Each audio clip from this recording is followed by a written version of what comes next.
দেখতে এটা ভর্তা মনে হলেও এটা এক প্রকার ওষুধ, যেটা আগের মানুষ গা ব্যথা জন্য খেত ওষুধ হিসেবে। এগুলো খেতে যে এত সুস্বাদু আর পুরোই লো বাজেটের রেসিপি। আমি নিয়ে নিয়েছি কাটা কচু। এই জালি জালি কাটা কচুগুলো দেখতে কাটা বিষধরের মতো হলেও এর বিষে মানুষের শরীর সুস্থ হয়ে যায়। আমি এভাবে গাগুলো ছুলে নিচ্ছি, কাটাগুলো ফেলে দিতে হবে। এর উপরের শক্ত আবরণ ফেলে দিয়ে ভালোভাবে ধুয়ে পরিষ্কার করে নিতে হবে। আমি ৫-৬ বার ধুয়ে নেওয়ার পরে এগুলো এবার চেপে চেপে পানি বের করে ফেলতে হবে। এগুলো অধিক পরিমাণে পানি শুষে নেয়। এই পানিগুলো থাকলে অনেকক্ষণ ধরে ভাজাভাজি করতে হবে, যার কারণে আমি হাত দিয়ে চেপে চেপে পানিগুলো ফোমের মতো বের করে নিচ্ছি। এগুলো যত চাপা হবে তত বেশি পানি বের হবে। খুবই অল্প মশলা আর ঝটপট এই রান্নাটা হয়ে যাবে। সামান্য তেলে আমি কয়েকটা জিরে দিয়ে এগুলোকে হালকা আঁচে ভেজে নেব। এর মধ্যে দিয়ে দেব পেঁয়াজ কুচি, রসুনের কোয়া। একদম লো আঁচে এগুলোকে ভেজে নিতে হবে, যাতে এগুলো সিদ্ধ হয়ে যায় কিন্তু না পড়ে। এর ভিতরে দিয়ে দিলাম একটুখানি লবণ, একটু হলুদ গুঁড়া। আবার আমি নাড়াচাড়া করে নেব যাতে পুড়ে না যায়। পুড়ে গেলে এর স্বাদ পুরোই বেস্বাদ হয়ে যাবে।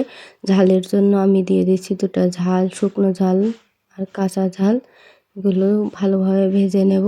ভাজাভাজি প্রায় শেষ পর্যায়ে। এবার তুলে নেওয়ার পালা। এগুলো তুলে আমি এক সাইডে রেখে আবার কড়াইতে সামান্য একটু তেল দিয়ে এর ভিতরে ওই কাটা কচুর ডাঁটাগুলো দিয়ে দেবো। এবার একে একে এইগুলো ভালোভাবে নেড়ে নিতে হবে। হলুদ গুঁড়া, লবণ আর মরিচ গুঁড়া দিয়ে এগুলো আবার ভাজাভাজি করে নিতে হবে যতক্ষণ পর্যন্ত এর ভিতরের পানিটা শুকিয়ে আসবে, ততক্ষণ পর্যন্ত নাড়তে হবে। এগুলো নেড়ে এই পর্যায়ে আসার পরে আমি পাটায় নিয়ে নিচ্ছি। চাইলে ব্লেন্ডারেও পেস্ট করে নেওয়া যাবে, কিন্তু পাটায় বাটার ভর্তাগুলো একটু বেশি টেস্টি হয়।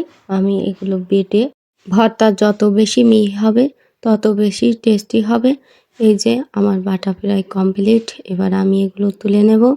খেতে যে এত মজা, এত স্বাদ, এটা আলাদা একটা টেস্ট, যেটা বলে বোঝানোর মতো না। একবার না খেয়ে দেখলে এর স্বাদ অনুভব করা যাবে না। আমি সামান্য সরিষার তেল দিয়ে এগুলো ভালোভাবে মাখিয়ে নিচ্ছি।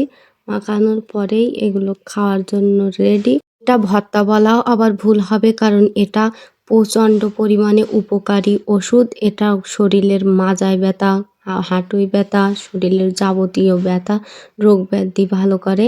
এটার যেমন স্বাদ তেমনই ওষুধ গুণাগুণে ভরপুর।